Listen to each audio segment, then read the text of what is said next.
Welcome to another episode of the Be Fearless podcast. And today, our guest is the force behind the Fearless Female movement. As the founder and CEO, she's driven a mission to dismantle the chains of fear imposed by old ideologies and the subconscious mind. With a unique blend of coaching, she leads women on a healing journey, enabling them to emerge as a fearless architect of their destiny.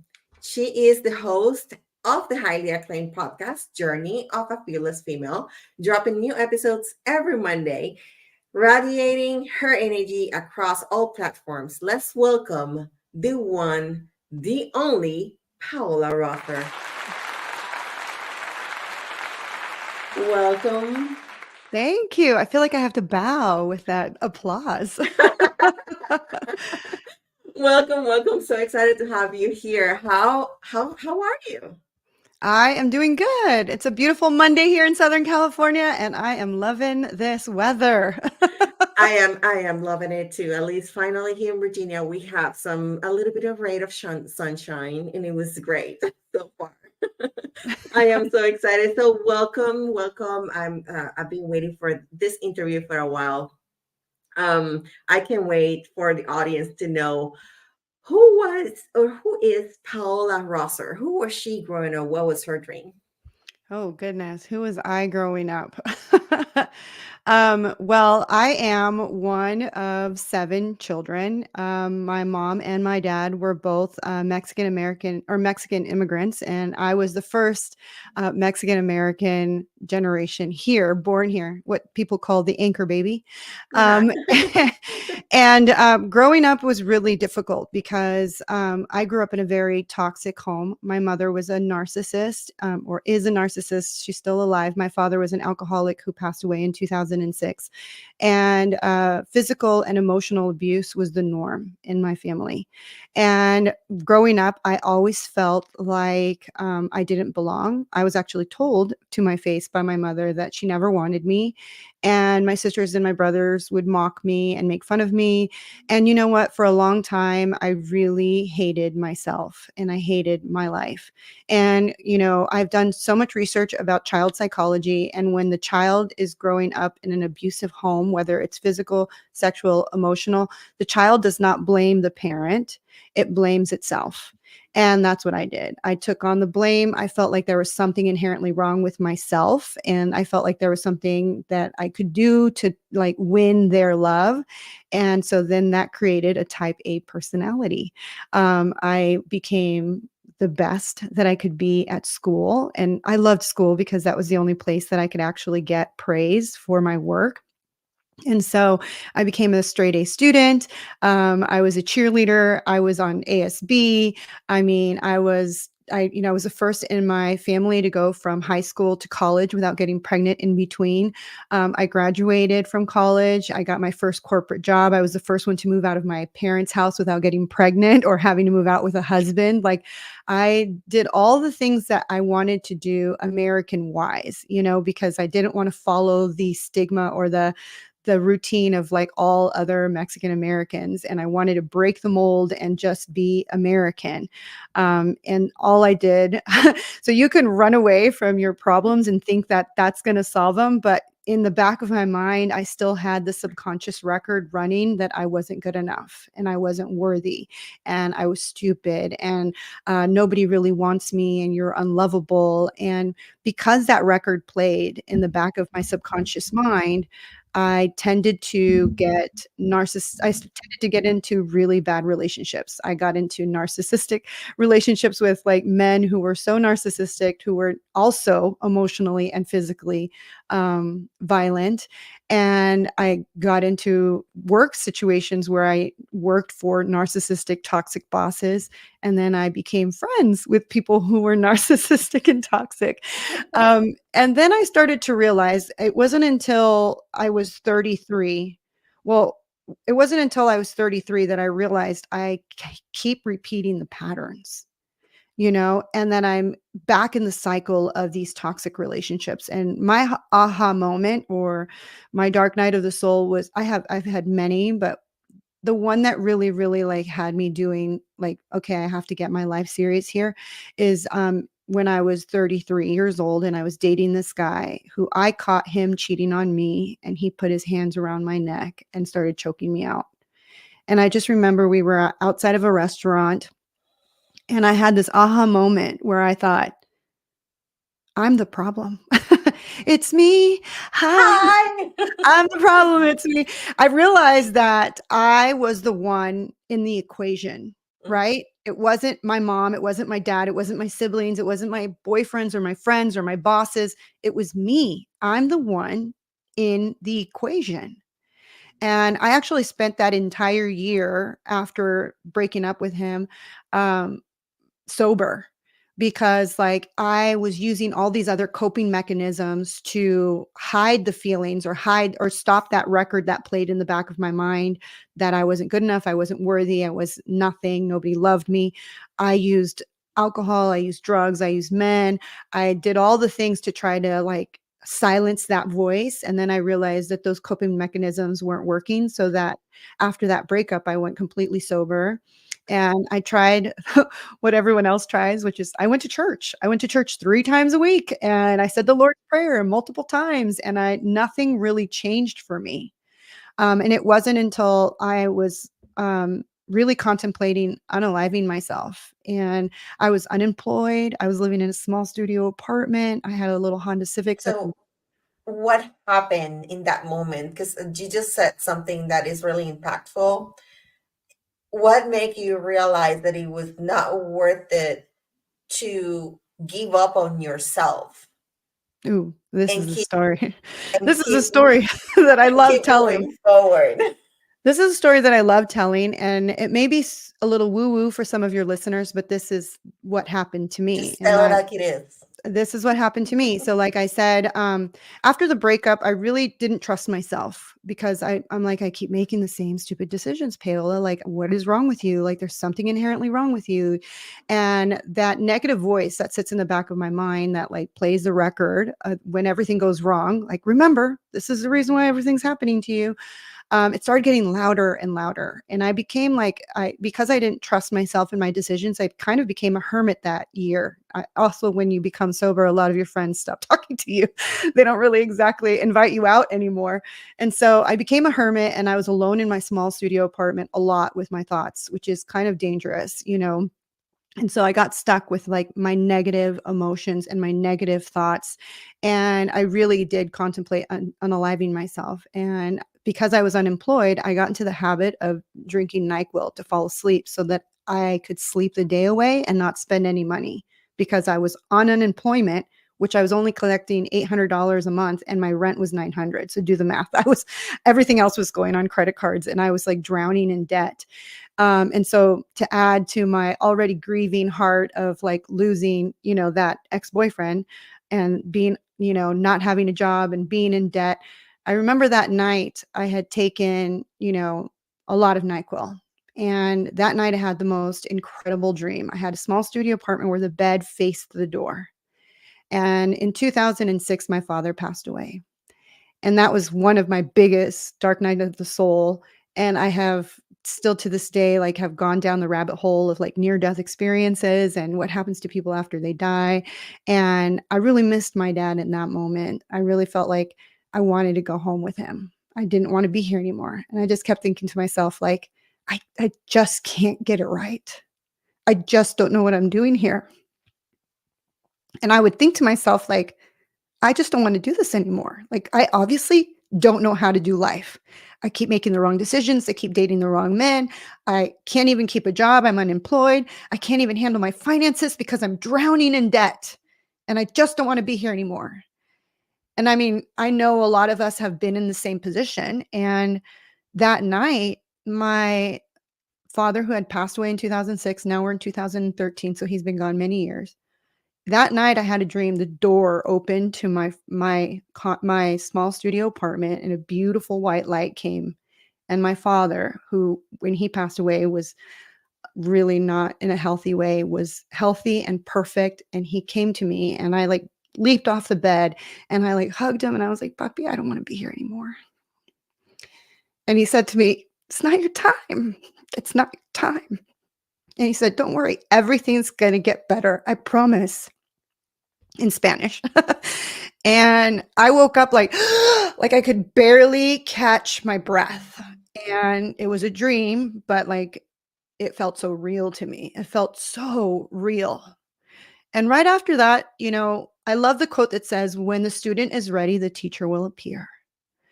And so I had, during that dark night of the soul, during those dark moments in my small studio apartment, I was talking out loud to God, source, the divine, whatever you want to believe in. And I was like pissed. And I'm like, God, why did you do this to me? Like, why are you putting me through this? Like, I don't understand. Like, you say you love your children, you say blah, blah, blah. And I would have these arguments with source, the divine. And it's like, I tell my clients now, like, when you're in that dark night of the soul, the bottom of the pit, like, have these conversations with what you believe in, your spirit guides, your ancestors, source, the divine. It will answer you. When you start asking the right questions, you're going to get answers. And in that moment, I remember it was a Sunday after that whole dream happened. I had gone, my normal Sunday routine was to go to church, go get my groceries that I could afford, and make myself a nice little dinner like at 3 or 4 in the afternoon, and then sleep the rest of the day away. And that night I had, or that Sunday, I turned on Super Soul Sunday, which if you've ever watched Super Soul Sunday back in the days when she first started it, she had guests like Tony Robbins, Wayne Dyer, Michael Bernard Beckwith, I think that's how you say his name, Gabrielle Bernstein, all these different people, and every single Jack Canfield, and every single person that she had, I was like, who is this person? And what are they talking about? And I immediately got their book, and I started going down the rabbit hole of self-help and all these new terms and ideas that I never heard of, like that you can change your life by changing your thoughts, that you can reprogram your brain to believe something different, that the brain learns in repetition, and that if you repeat certain things to it over and over and over again, you can change your life. And the biggest one that completely changed my life was a gratitude journal. And one of the things she said was, like, she's like, I'm a like multi-millionaire, billionaire, whatever. I have more trees on my yard than I ever could imagine. And and I did it starting with a gratitude journal. And I remember begrudgingly starting a gratitude journal because, again, if you think about my life at that moment, I was unemployed. I was living in a small studio apartment. I literally wore the same shoes for an entire year that my feet smelled, and I owned a 99-cent bucket to wash my feet because my feet smelled so bad in those shoes that were just gross. I had a Honda Civic with like the bumper of it, like it dragged on the floor every time I drove it. I felt like and I was single, and I didn't have any kids. And I mean, I just had all the reasons why I shouldn't be grateful. Right. And so I grabbed this free, like journal that I got from like AAA when I signed up for it. And I just started writing. And I remember she said, just start with 5, things you're grateful for. And I remember sitting at the edge of my bed, and I was just thinking to myself, I have nothing to be grateful for, Paola. There's nothing to be grateful for. I was so pissed off at where I was in my life at 33 years old, because if you look back, like, I did it right. I didn't get pregnant before high school. I went to college. I was the first one in my family to get a degree. I was the first one to ever get a corporate job. I was the first one to ever like leave the family home without like a man getting married to me and taking me out of there. Like, I felt like I did it all right. Why am I here? Like, why am I like unemployed, single, and living in a small studio apartment? And then I forced myself. I was like, okay, Paola, you have to think of 5 things that you're grateful for. And in that moment, I wrote, I'm grateful that I have a roof over my head. I'm grateful that I have a bed to sleep on. I'm grateful that I can see, that I can walk, that I can talk. And then every day, my gratitude journal got bigger and bigger. Now, gratitude is the law of increase, and I didn't know that back then. And my entire life flipped upside down. From living in a small studio apartment to now I have $1 million home, and I own another $1 million home. I have a beautiful, my husband actually gave me a Range Rover for my wedding. Now I traded that in. Now I have a Mercedes. I've been to places that only posted on my vision board, which were places like Bora Bora, Fiji, Australia. Like, I have gone to see Oprah live. I've met Jack Canfield. I've hugged Tony Robbins.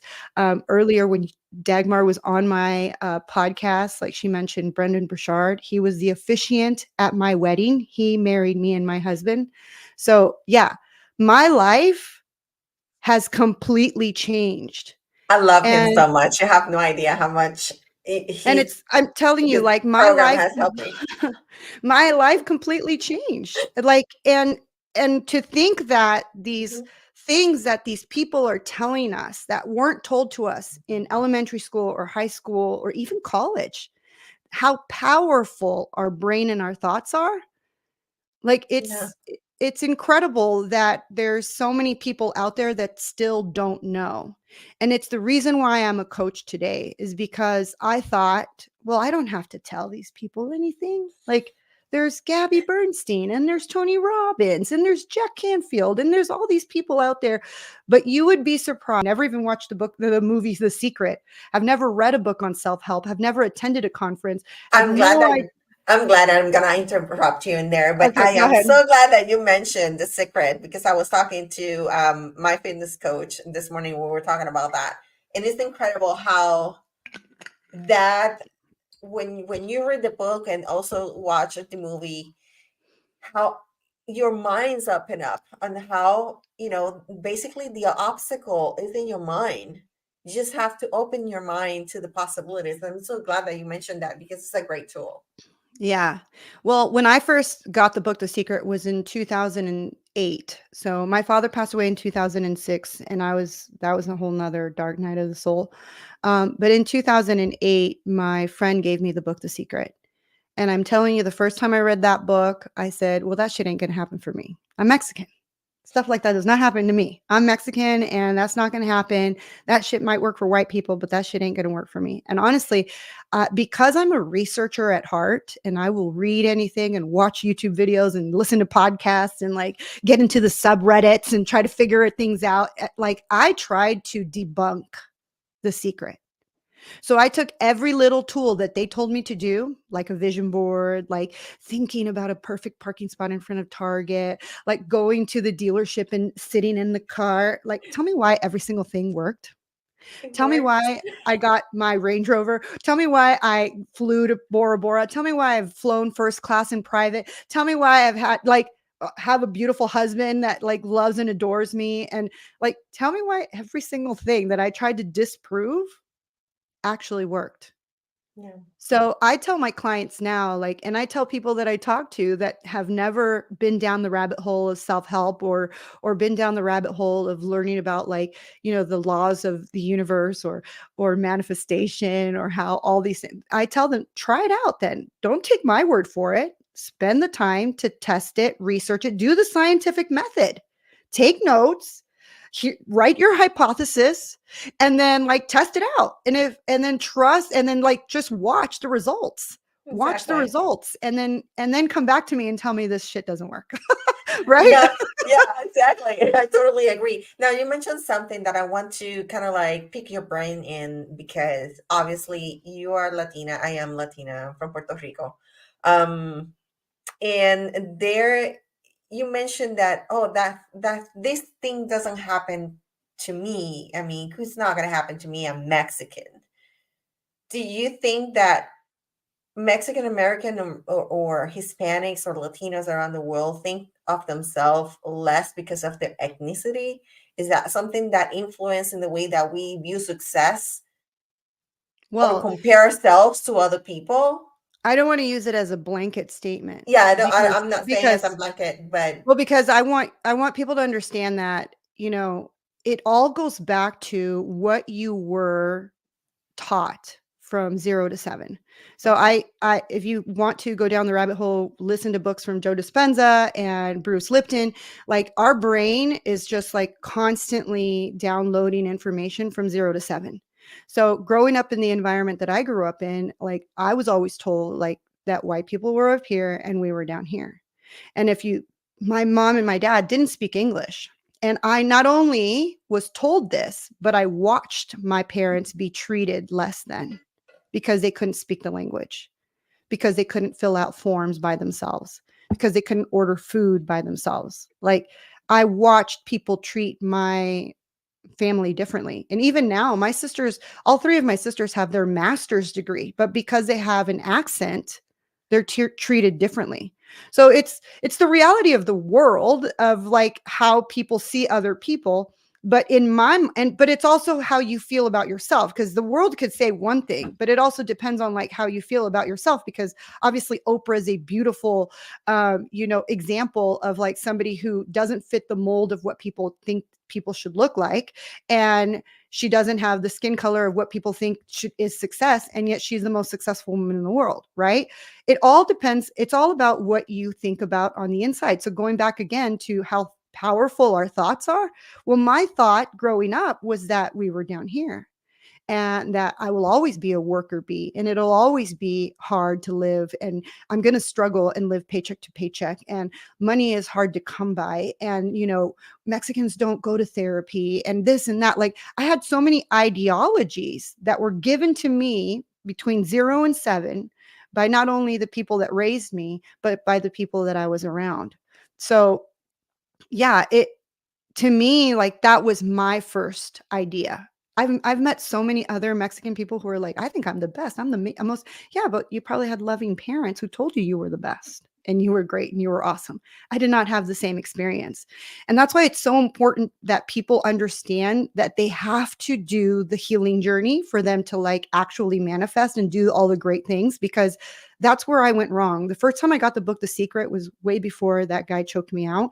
And when I first started it and I started to put it to the test, I still had that record running in the background that I wasn't good enough, and I wasn't, lovable, and I wasn't worthy, and I wasn't deserving. And so because that record was still running in my subconscious mind, I was attracting all the things that I wanted: a boyfriend, a new job, a new place to live, but they were all new friends, but they were all toxic, because in the background, I still had that running. Oh, but you're not good enough. Oh, but you're not worthy. Oh, but you're unlovable. Oh, but you there's something inherently wrong with you. So when you have that energy and that subconscious record still playing in the background, you're going to manifest, because that's just the law of attraction. But you may not manifest exactly what you want, or you will, and then you'll self-sabotage.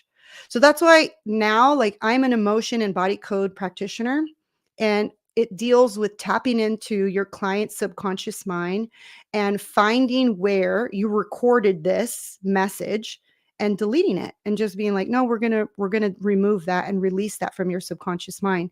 And that takes a lot of work. You've spent years. I love that one time I was getting really mad at myself, and I was talking to one of my healers, one of my shamanic healers, and I was telling her, like, I just wish that I could just let go of this, let go of this pain of why my mother doesn't love me or whatever. And she's like, Paola, you've been on your healing journey since you were 33 years old, but you were in the negative era of your life from 0 to 33, and you're only 44. So basically, almost 70 to 80% of my life, I've been in the negative era. How are you just going to flip and it'll be ready? That's what I tell people. Like, you can't just go to one therapy session and think, oh, I'm good. You have to go to multiple. So. Right? Oh, I'm good. I figured it out. It's not only the therapy with a specialist or coach. It's also self therapy, because you have to do the work yourself. You have to you sit down and you have to go through every inch of your mind and review. Okay, what is there? Let me go through that CPU, that this drive that I have in my head, and let me go through everything and start, like you say, removing, deleting all that. So self work is also part of it. Now, you go through all that self work. How then you thought, okay, let me become a coach? How that happened? How? Oh, that's also by happenstance.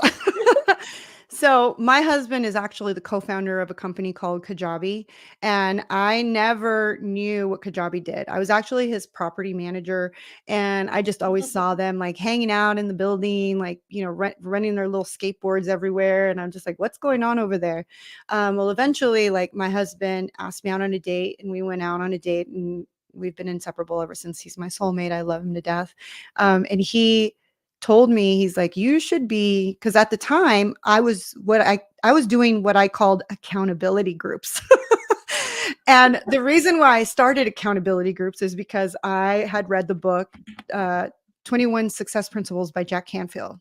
And when I was reading the 21 Success Principles by Jack Canfield, I was like, everybody needs to do this. Like, everybody needs to do these success principles. And so I went on Facebook, and I was like, I messaged like 10 or 15 of my friends. I'm like, who wants to join my accountability group? And we're going to get together every Monday, and we're going to do one thing, one principle out of this book every week for 21 weeks. And I was like, so excited. And I told my husband, and he's like, you're coaching. And I'm like, no, I'm not. No, I'm not. I'm holding an accountability group. He's like, no, you're coaching. What you're doing is you're coaching. You should do this. Like, and then because he's in the industry, he like helped me, and he was like, you really need to like create a brand and do this. And honestly, before that, I had was teaching people how to pay off their debt, because I did end up reading one of Dave Ramsey's book, The Total Money Makeover. And in a year and a half, I paid off $18,000 worth of credit card debt by working my regular property management job and then having a side hustle on the side, or multiple side hustles on the side. And I paid it all off in 1 year. And I was teaching people how to do that and how to raise their credit score and all this other stuff. And my husband was like, you should do a course. And I did a course, and I, plastered it all over, his platform, which was called Kajabi. And then when I put it out there, I got crickets. Like, nobody bought my course. And then I I know how realized, that feels. right? You realize that you have to create an Yeah. audience. Like, you have to Mhm. create an audience that are going to know, like, and trust you. And Exactly. so then I started to like go down that rabbit hole of like learning how to like create an audience. And all I wanted to do was create an audience. Like, I didn't want to do another course, because that was just like very traumatic. And I didn't want to do anything else. So I spent the next couple of years just creating a podcast and creating a Facebook group, which no longer exists. But I created the Fearless Female Movement Facebook group. And I just went on there every single day, and I was teaching them what I was learning on my own healing journey. And I was telling them about books I was reading. And I was like, every time I had an aha moment because I was listening to a podcast, I'd be like, oh my God, you guys have to hear this, this and this and this. And people started messaging me, like, and they started saying, hey, are you a coach? Like, I would love to coach with you, or, hey, I just broke up with my boyfriend and I don't know what to do. Are you coaching? And I'm like, no, but okay. And so at that moment, my husband was actually called to do like he wrote a book called You Inc., Finding the Business Within You. And he was asked to go speak at this event in Las Vegas. And I met somebody who I really admired, and she was a coach. And so I hired her, and she taught me like everything that I'm doing now. And honestly, like, I love coaching simply because it's like I'm helping me era 2006 and 2013. Every single time that I teach people how to, what I call, awaken their soul, is just the most beautiful moment. It's better than anything that I could ever buy or purchase. And to see their life completely transform from where they were to where they're at now. Like, I've had women leave toxic marriages and now are in love with the right man. I have women starting their own businesses. I've had women lose 30 pounds and start traveling more because now they're more confident in themselves. I've had women start their PhD, go back to school and get their master's degree. I've had women manifest Range Rovers and money, unexpected money. I mean, I've had women just like, and they're shocked. they're shocked that these things happen. And again, like I tell them, I'm not like your guru and I'm not like some weird magic witch. Like, I'm just telling you to test these theories, right? That these theories that are long before, like how in the book The Secret, she's like, these are stories from long before, and we're just testing them out to see if they work. And they do. They work Yeah. every single time, you Everything. know, Yeah. and it's just like the most amazing thing. So I kind of fell into coaching, but I love what I do. It's the most incredible thing that I get to do every single day. Sometimes I pinch myself. I'm like, I get to do this every single day. Like, That's I get awesome. to do this. Well, what you mentioned your podcast. Let's talk a little bit more about your podcast. What inspired you to start the journey of the fearless female? And what is basically the center of or theme or message that you want to convey to your audience through it? So, Journey of a Fearless Female started because I wanted to talk to other women. I live in Southern California, Orange County, about 30 minutes away from Newport Beach. There's not enough women in California. Okay. No, but like when I'm you're around kidding. people in this area, sometimes the conversations are very shallow, and it's Yeah. very much about like, oh, where'd you get your purse? Oh, where'd you get your Botox? Oh, like just I'm on this new diet. And I just wanted to have like deep conversations. Like I'm a very, when you talk to me, it's funny because people will meet me and they'll tell me their whole life story. I don't know if it's something about my energy or what, but I love telling people my whole life story. Like I love having these deep conversations because when I was in that place in my life where I felt like there was something wrong with me and I just couldn't figure it out, I would go to like Starbucks, especially when I was unemployed. I would go to Starbucks or the South Coast Mall, which is in Orange County. It's one of like the highest elite malls that people fly from Japan to go to the South Coast Plaza. Like it's beautiful, or Fashion Island. And I would see these beautiful women and like jewelry and their fast cars and their outfits. And I would just look at them and think, man, they have it all. Like they know what they're doing, you know? And now, I mean, my podcast has just graduated to its fifth year, and I've interviewed over 200 women. And I love that when every single time I meet a woman that I think they had it all figured out. When you get down to having the conversation, they've either survived a narcissistic relationship, or they were abused when they were a child, or, they did drugs. Like I remember there was a beautiful guest that I had. Her name is Amy Green, and she's gorgeous. If you would have seen her at like Starbucks, you would think that she had her whole life like just given to her, beautiful, gorgeous eyes, arms like Michelle Obama, gorgeous body, beautiful butt. And she was addicted to opioids. And she was a soccer player that, got injured, and they gave her oxycodone, and she ended up getting addicted to them, became a heroin addict. And she had the most incredible story, and that's the reason why I started the podcast, is because I wanted to have conversations where people got to tell their journey, and it's a platform where women can actually get, their voices heard and their stories heard. And every single story is different. And I love that women are inspired and motivated by seeing them and saying, like, if she can do it, then I can do it. And everyone can be a phoenix rising from the ashes, because we all have that power and that resilience and that magic and that bravery. And sometimes it takes for us to look at other people and see, like, man, she can do it, I can do it, right? And so Mhm. that's the whole reason for having this platform, is for women to, take back their voices and their stories and have a platform where they can do it. And I just love it. I love being able to connect with these women. Some of these women I'm still friends with today, because you just get into the nitty gritty, right, of their lives, rather than just seeing them from the outside and thinking, wow, she's just had her whole life given to her and everything's so perfect. But you don't know their backstory. You don't know what happened to them, or where they came from, or what they've had to overcome, or, you know what I mean? And so, like, when you get to those stories and you get to meet these women where they're at, you get to have a whole new respect for women. And I just feel like that needed to be something that and I love it. I've been doing it for 5 years now. New episode every Monday. I love it. Mm. Um, now let me ask you something. Looking back today, looking back, what is the most rewarding thing about everything that you have done and you have become accomplished that helps you help women in a different way? What from everything looking back?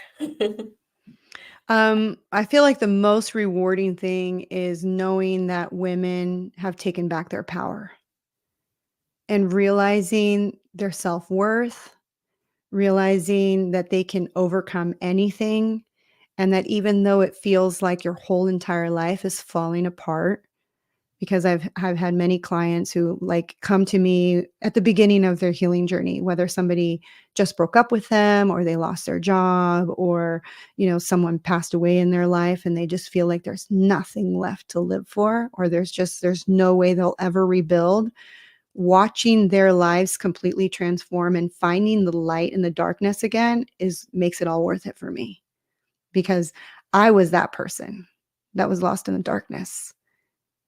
And I wish I had someone like me to give me the light, but I had to find it on my own, and I did. Well, my dad came to give it to me. But yeah, it makes it all worth it. It makes it all worth it because there's so many of them out there that are lost, and they just need someone to show them the light. And we all deserve to live in the light. We all do. We all do. Now, before we reach to our final question, I promise I'll let you go in a minute. Beyond the coach and the podcast, what other projects or initiatives are you involved or passionate about that resonate with your mission? Well, people are afraid of coaching because sometimes it's very costly. They're like, and then, like I said, I like to work with the women that are starting their healing journey. And when you're at the bottom of the barrel and you're experiencing your dark night of the soul, investing in yourself is not something you're thinking of doing, right? You're just like, there's no way I can afford that, right? And so I have what is called the Fearless Power Group, and it's a monthly membership. It's only $99.97. It's the cheapest coaching you'll ever get, but you get to meet with me once a month. I do a coaching, like I coach for an hour, and then I ask you questions once a month, but you have access through me through Facebook chat, and you get to talk to me. So like I have clients in there who have gone through my 90-day programs, my one-on-one coaching. Some of them even come to my retreats, and they like will have like a moment, and that's the thing. It's like coaching to me, it's not like a one and done deal. Like for me, it's like kind of going to the chiropractor. Sometimes you need an adjustment. And so they'll message me on Facebook and they'll say, hey, like I'm having like a moment. And it's a group Facebook chat and a group Facebook Fearless Power platform. So they get to not only help each other, and I also jump in there and I'll give them advice and I'll help them get realigned to who they really are, because sometimes life is life and life will life. And eventually you're going to you might go back to repeating the pattern. You might go back to your comfort zone, or something is going to come up to you. And it's like another lesson that you have to learn in life. And you need that support group, and you need people who are talking the same language, especially like when I was on my healing journey and I'm like, okay, I'm talking about boundaries and emotionally immature parents and narcissism. And I'm trying to talk to my mom and dad, or my mom and my sisters and my brother about like therapy. They could understand what I was talking about. They had no clue about manifesting or the law of attraction, and they were not interested in listening to what I had to say. So I love this group that I've created. I love the women that are in it because they're all reading the same books. They're all watching the same YouTube videos. We're all listening to the same podcast. And so when I can have a conversation with them and teach them more about what I'm learning, I mean, they love it. And all of their lives are just like creating a ripple effect in this universe, which is amazing. I love it. The Fearless Power Group. And is it like enrollment open right now? It's always open. That's what I love about this, is that it's a monthly membership group. You can join whenever you feel like let's just say you're going through a breakup and you're like, for the next 3 or 4 months, you need a support group. You need someone who's talking the same language. You need help. Join for the next 3 or 4 months and quit whenever you want. Come back whenever you want. But I do have to tell you, my prices do go up. So like a couple of the women started back in the day when I was doing a promotion, and they're like, oh my God, I want to get back in. But yeah, the price went up. So now, so I'm like, right now it's $99.97, and probably by middle of the year, I'll bring it up again. But like, once you get into that price, that's your price forever. Like if you lock in that price and you never quit, that's your price forever. But if you lock in the price and then quit and try to come back and get the same price, not going to happen. Okay. Not So going to happen. now you But know. yeah, now you know. But I like it because you can jump in and jump out whenever you want, and when you jump in, you have access to all the old lessons in the Facebook group, and then you get to meet these women who are incredible. They've become friends in the group. I mean, some of them are in Canada, Texas, Arizona, and like when they go travel and they're like, oh, I'm in Texas, I'm going to go meet Terry, or I'm going to go meet so and so. And it's just incredible to see the community that I've created, and the women are just powerful by themselves on their own, and they're doing their own things and creating great things. And so it's just an incredible group to be a part of. That's fantastic. So, um, people can connect with you on Instagram at fearlessfemale_coach, correct? Yes. But I And highly live on TikTok. I highly live on TikTok. So go to @paola.rosser and you'll find me there. there you go. And the website, obviously, fearlessfemale.com. You guys, everything that she does is there. So make sure that you go after the podcast and check her out and go and connect with Paola. Now, Paola, before I let you go, one more thing. What you can tell our audience that they can start doing today to change their life and become fearless? Ooh, number one thing that I would tell everyone to do is get yourself a gratitude journal.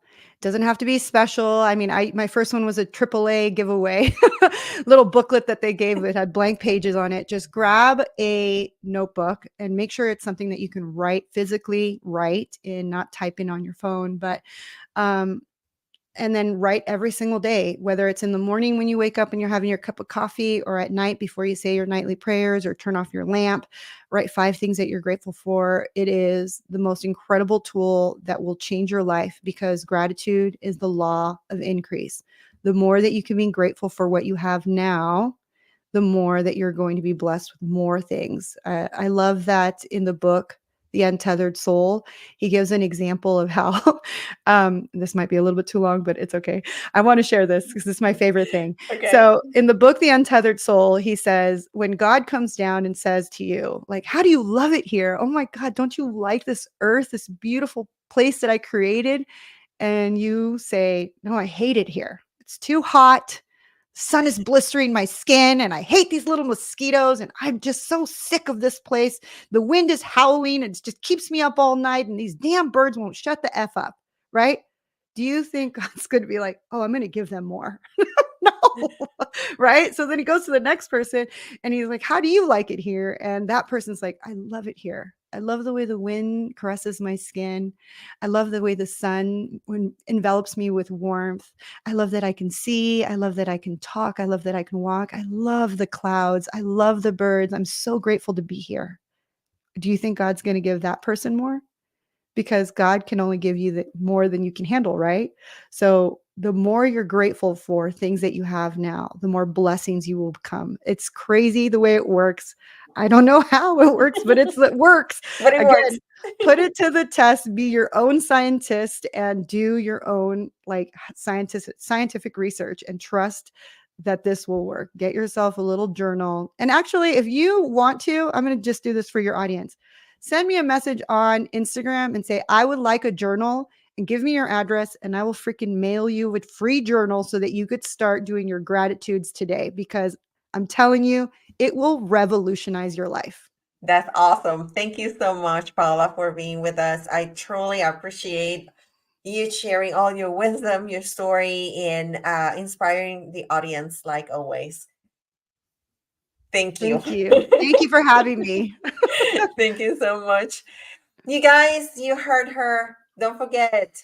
I'm just gonna let you go because I know it was a lot to take in, and she has an amazing story. Replay the episode if you need to. Connect with her if you have to. I actually gonna tell you, actually go connect with her, because I know she definitely can unleash the fearless women in you. Okay. So right now, the one last thing that I'm going to say in the meantime, don't forget, like always, to unlock your potential and be fearless. I'll see you on the next one. Bye.